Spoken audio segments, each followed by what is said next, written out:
E você ainda tem aquela dinâmica do faça a sua, use a sua, que é aquele sticker de corrente. Sabe aquele sticker? Já usou isso aí? É difícil as Ainda não. pessoas usarem, né? Eu nunca usei. Nunca usou, mas você sabe o que eu tô falando. Sim, eu sei o que é. Aquele adesivo que você cria uma corrente para as pessoas colocarem uma foto. Aham. Que é a última etapa da jornada, que é quando você tem os seus próprios seguidores levando adiante a sua mensagem através de uma corrente ou de um desafio que você criou. Então ele tem várias oportunidades ao longo da jornada inteira. Já o TikTok está construindo isso ainda e hoje ele é muito bom para descoberta. Então ele vai te colocar diante de gente nova que não te conhece de fato. Mas isso vai mudar ao longo do tempo, porque na China o paralelo ao TikTok é o Douyin, que já está lá há muito mais tempo. Eles já avançaram em live shopping, já avançaram em social commerce, já avançaram em vários outros formatos dentro do TikTok que permite você aprofundar essa jornada com os seus usuários a ponto de ser colocada diante de novas pessoas e convertê-las lá dentro. Então isso vai acontecer, mas é o ciclo de vida da TikTok. Vai acontecer mais para frente. Por hora, você tem razão. Você vai alcançar uma turma que ainda não te viu e que você vai ter que tentar cativar aquela turma para ir para um outro ambiente para continuar aquela conversa, aquele diálogo. O que a gente já teve de experiência aqui no Grupo Primo, e a gente chega a investir no ano 100 milhões em anúncios, em diferentes plataformas. Parte disso a gente manda para o TikTok, mas é uma parte pequena, porque é um público bem mais novo na média e a conversão não é tão boa.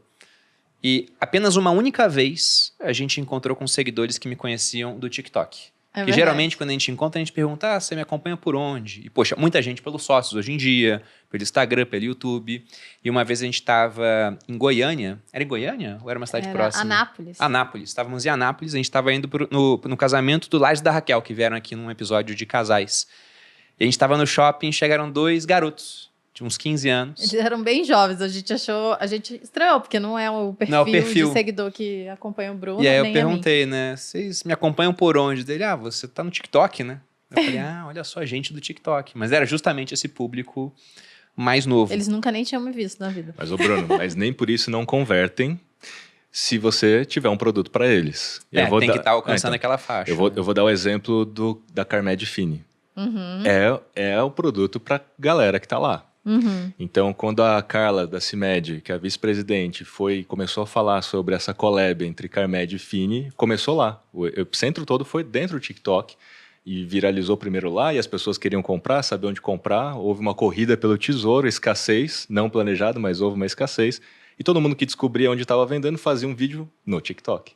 Então, aquela onda de UGC, User Generated Content, o conteúdo criado pelo próprio consumidor, aconteceu lá. E aquilo... foi dia 6 de maio, tinha em torno de 1,6 milhão de views na hashtag CarmedFini. No dia 30, tinham mais de 160 milhões de visualizações em vídeos falando de CarmedFini com a hashtag. Lembra que eu falei que em mídias sociais ou você entra numa conversa ou você cria uma conversa? Naquele momento, eles conseguiram criar uma conversa em torno de CarmedFini. E todo mundo estava falando, e inclusive fala até agora. Se tornou um dos grandes cases. Em 10 dias, venderam mais de 40 milhões de reais em produtos. Esgotaram o estoque de 6 meses. Porque não tinha, né? Então, esgotou o estoque de 6 meses. Eles aprenderam muito, aprenderam várias lições, como collab, muito importante, né? Você fazer collabs. A questão do poder do UGC. E aí eu trago para um ponto que você colocou. Hoje, o conteúdo criado pelo próprio consumidor, esse nano-influenciador, é 8,7 vezes maior para influenciar a decisão de consumo do que um macro-influenciador fazendo um publi. Ou seja, tem que ter um produto bom. Porque senão o cara vai comer produto de maneira negativa. Exatamente. É claro, você tem que saber promover. É o que eu ia falar. Hoje, a maior parte, eu sou uma consumidora de muita coisa, né? Eu consumo produto de beleza, eu consumo moda, eu consumo sapato, eu consumo fitness, muita coisa fitness. E eu vou te falar que, basicamente, todos os produtos que eu consumo hoje, eu descobri ou por alguma amiga minha, e muitas são influenciadoras, ou porque eu estava em algum lugar aqui no Instagram e tal, me deparei com um produto e acabei gostando, pesquisando, enfim. E aí acabei consumindo. Então, de fato, acho que eu nunca fui impactada hoje em dia, né? Meu hábito de consumo não tem nada a ver com uma propaganda que não passa por influência de pessoas reais.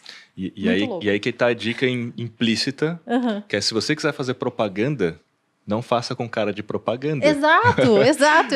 Nossa, e eu como influenciadora e também empresária, eu levo isso na minha vida real, né? Eu falo, gente, pelo amor de Deus, eu não quero fazer uma propaganda, eu quero dar para as minhas amigas, pagar para minhas amigas, para os influenciadores, mas eu também, né, acredito, cada bruxa acredita na sua varinha, eu sempre falo isso pro Bruno, então eu acredito porque eu sei que converte, porque eu faço isso, mas, obviamente, devem existir outras formas de venda. Não, teve muita coisa que durante sua apresentação no último Equity Influência, porque a Malu, no dia anterior, falou sobre como ela usa as redes sociais, ela sempre fez questão de falar, olha, transforme o seu stories numa novela.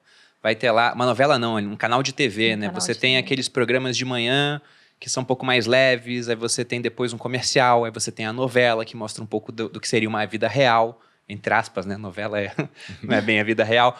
Mas ela falava isso, no dia seguinte você falou, olha, stories que são reality shows vão converter mais. Então tinha muita coisa que realmente batia. Conectou. Só que a Malu usava muito por feeling e ela via, né, o que dava mais engajamento. Tinha um pouco de dado, mas não tinha esse filtro tão grande em dados. E para quem quiser saber um pouco mais da história da CIMED, responsável pela Carmed, tem podcast aqui também que fizemos com a Dib, ficou muito interessante. E a gente falou desse Inclusive, case. Falamos desse case porque ele é emblemático. E eu tenho uma pergunta teórica, eu vou deixar para o final, porque eu quero ir um pouco mais para a prática, pensando no pessoal que está assistindo isso aqui, que provavelmente já se deu conta de que por mais que eles não queiram ser mega influenciadores, eles vão ter que trabalhar com internet. Tem até aquele meme rolando solto do cara falando, não vejo a hora de passar num concurso para não precisar postar minha vida no Instagram. Aliás, para não precisar postar a minha carreira, né? Porque ele quer postar viagem, livro, mas o que essa pessoa faz? Não sei, só posta isso. Porque se você não for funcionário público, provavelmente você vai ter que usar o Instagram de maneira profissional para conseguir clientes. E aí, pensando nessa pessoa, Kiso, o que ela tem que fazer para crescer no Instagram da maneira correta?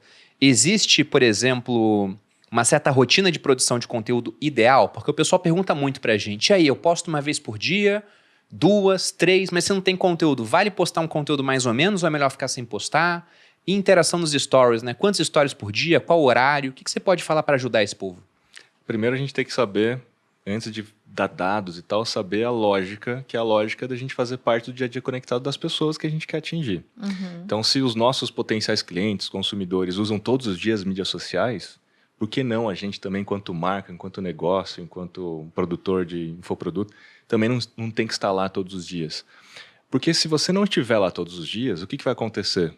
Quando você quiser realmente estar lá criando um conteúdo, você não vai criar conteúdo, você vai fazer propaganda. Uhum. Porque você só vai estar presente na mídia social quando você precisa vender mais. Sabe aquela história de entrar em contato com alguém só quando você precisa vender? Bater meta? É chato, não é chato? Sim. A pessoa te liga, te manda o WhatsApp só para tentar te vender alguma coisa. O que acontece? Você bloqueia aquela pessoa.